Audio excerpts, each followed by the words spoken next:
Halo teman-teman semua, selamat datang kembali di channel YouTube saya. Kali ini kita akan membahas tentang aturan baru, persyaratan aplikasi beasiswa LPDP untuk tahap kedua tahun 2025.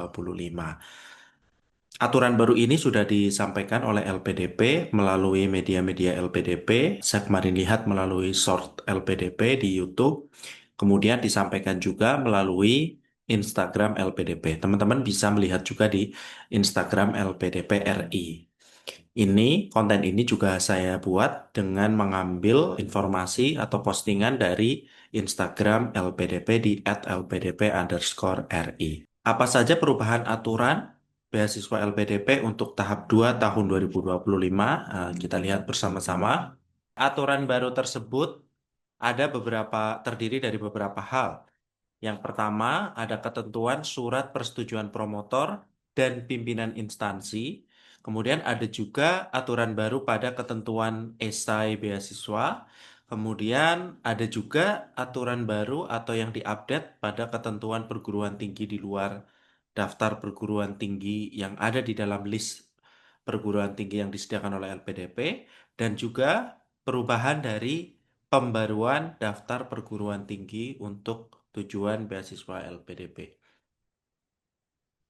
Ya, yang pertama adalah surat persetujuan promotor dan surat keterangan dari pimpinan lembaga atau instansi perusahaan.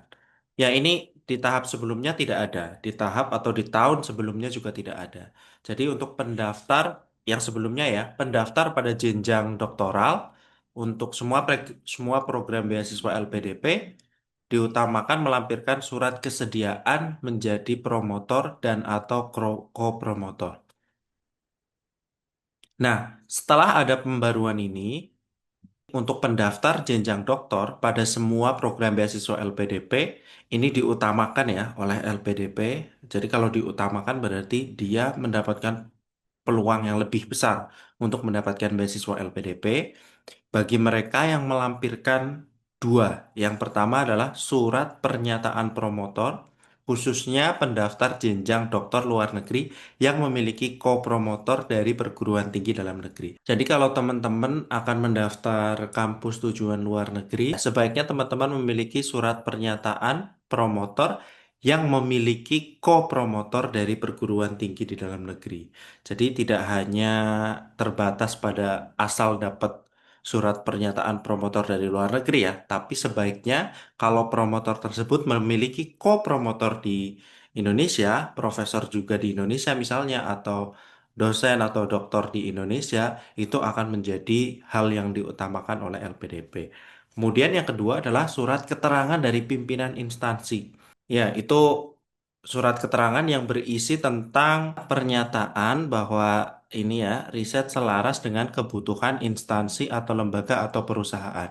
Ini kalau kita memiliki surat pernyataan ini, maka kita juga akan diutamakan oleh LPDP untuk mendapatkan beasiswa LPDP. Selanjutnya adalah ketentuan EC dari beasiswa LPDP. Nah, ini sebenarnya sudah pernah saya bahas di postingan konten sebelumnya. Setelah ada perubahan, ini lebih jelas ya. Pendaftar diminta untuk menyusun uraian secara lebih komprehensif mengenai alasan pemilihan bidang studi, kemudian komitmen kembali ke Indonesia, rencana pasca studi, dan rencana kontribusi disertai bentuk pengabdian di industri tertentu sesuai dengan program studi tujuan. Nah, di sini peserta juga diminta untuk membuat keterkaitan antara bidang studi yang diambil terhadap bidang studi strategis yang ada di Indonesia yang saat ini sedang hype di Indonesia ya. Ini. Ini juga ada di panduan LPDP ya. Kemarin kita bahas juga di video sebelumnya. Ada pangan, kemudian ada energi, ada pertahanan, ada transportasi, ada teknologi informasi, IT dan atau cyber, material maju dan teknologi nano. Nah, ini menjadi salah satu bidang-bidang industri strategis yang sedang dikembangkan di Indonesia. Walaupun ya pada panduan tersebut LPDP juga tetap menyatakan ya bahwa LPDP tetap membuka peluang. Tetap membuka peluang berarti apakah peluangnya besar atau kecil kita tidak tahu. Yang jelas yang bagian atas ini yang diutamakan ya. ini tetap pasti diutamakan. Ya, ini diutamakan. Nah, tapi ya ini tetap ya, LPDP tetap membuka peluang bagi pendaftar dari yang berasal dari bidang-bidang lainnya, baik serumpun dengan STEM maupun yang non STEM, misalnya sosial humaniora, selama ini ya memiliki rencana kontribusi yang kuat dan relevan terhadap kemajuan Indonesia. Ya, tapi kalau kita mengambil bidang studi yang berkaitan dengan ini, kita akan lebih mudah untuk menjelaskan ya. Nanti pada saat interview juga akan mendukung penjelasan-penjelasan yang bisa kita gunakan untuk menjawab pertanyaan-pertanyaan dari reviewer. Update panduan berikutnya adalah pembaruan daftar perguruan tinggi tujuan LPDP. Perlu diperhatikan bahwa ada beberapa daftar perguruan tinggi di LPDP yang masuk ke daftar, ada juga yang dikeluarkan dari daftar oleh LPDP. Jadi, pastikan kembali apakah prodi dan kampus tujuan yang teman-teman tuju ada di dalam daftar beasiswa LPDP.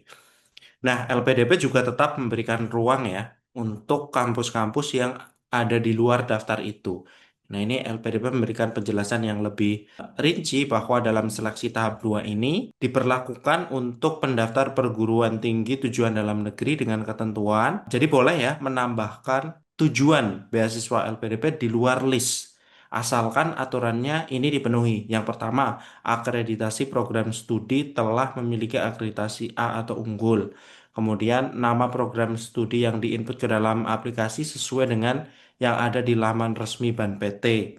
Kemudian jenjang studi sesuai dengan program yang di LPDP. Kemudian tidak berlaku untuk kelas non-reguler dan tidak berlaku untuk prodi profesi. Ya, jadi tetap boleh mengajukan program studi yang tidak ada di daftar LPDP, tetapi harus menjelaskan atau menambahkan ya bukti-bukti ini ya. Ketentuan-ketentuan ini harus diperhatikan. Kalau misalnya salah satu tidak memenuhi, maka sudah pasti nanti akan ditolak di seleksi bagian tahap administrasi.